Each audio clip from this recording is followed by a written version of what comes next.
আমরা যে কাজ করি সেটাতে পৃথিবীর মানুষ আগ্রহী, তারা জানতে চায়, তারা এটা গ্রহণ করে।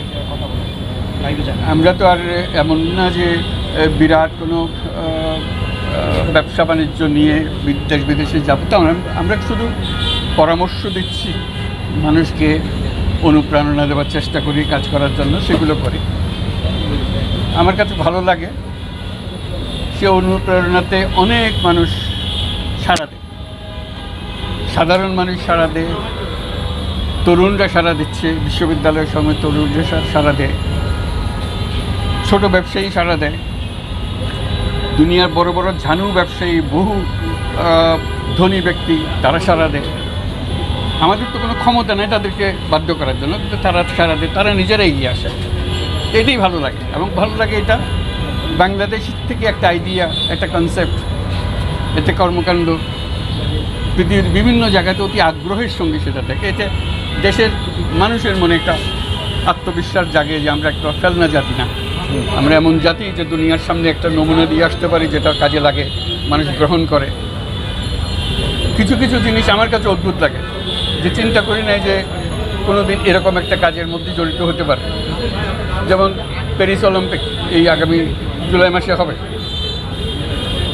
এই যে কথাগুলো বলেছি তাদের মনে গেঁথেছে।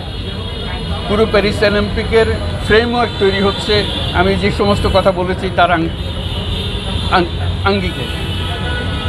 কাজে এটাও তো গর্ব করার একটা জিনিস। আমার ব্যক্তিগত গর্বের কথা ছেড়ে দিলাম, এটা বড়াই করার বিষয় না, কিন্তু কথা হলো যে বাংলাদেশের একটা আইডিয়া প্যারিসের মতো জায়গায়, এত জ্ঞানী গুণীর যে শহর দেশ, সেখানে তারা আমার ধারণাকে নিয়ে একটা বড় অলিম্পিক তৈরি করতে যাচ্ছে।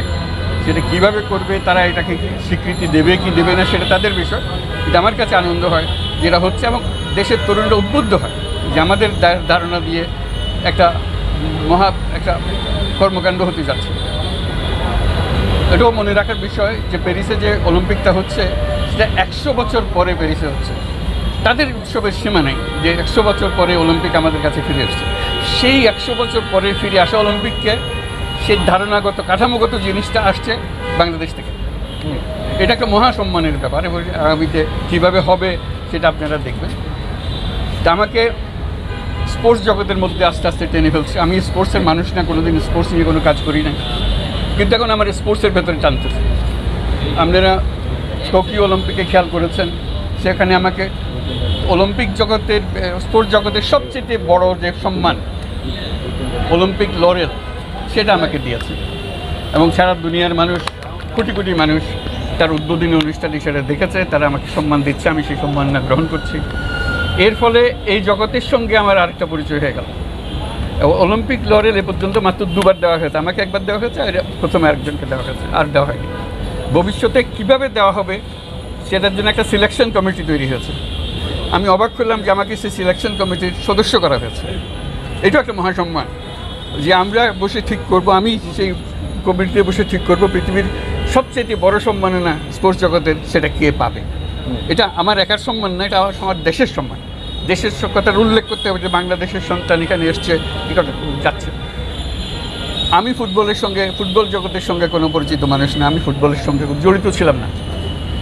এখন ফিফার অনুষ্ঠানে আমাকে প্রধান অতিথি করে নিয়ে যাওয়া হয়, যেহেতু আমি এমন কোনো কথা বলছি যেগুলো স্পোর্টস জগতের মধ্যে ডুবতে আরম্ভ করেছে। এটা আমি তো বাধ্য করতে পারছি না তাদেরকে, তারা স্বাগত জানাচ্ছে, নিয়ে যাচ্ছে, আমাকে করে যাচ্ছে। এবং এখন ক্রীড়া জগতের বিভিন্ন জায়গাতে সেটা প্রতিফলিত হচ্ছে।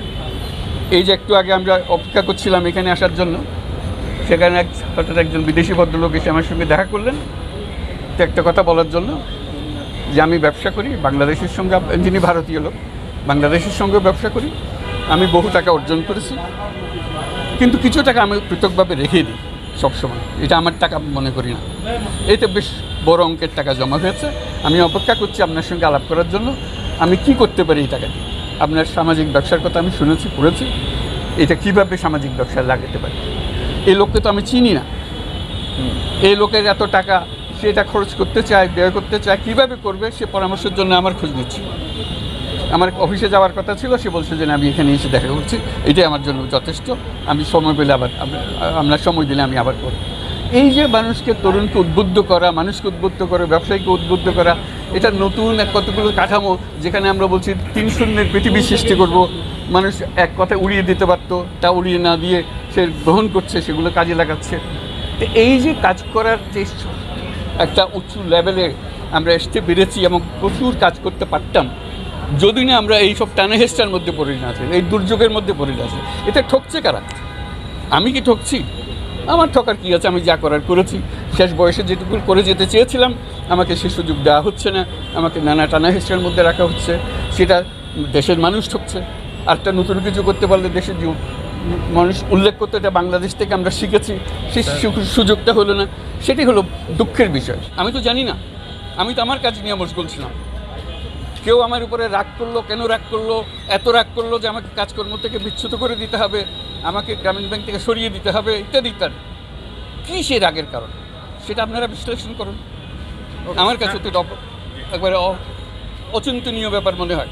হচ্ছে, অবশ্যই হচ্ছে। মানুষ দেখছে যে লোকের সঙ্গে আমি দেখা করার জন্য বসে আছি, সেই লোক এখন আদালতের হাজিরা দিয়ে ব্যস্ত আছে, সে আসতে পারতেছে।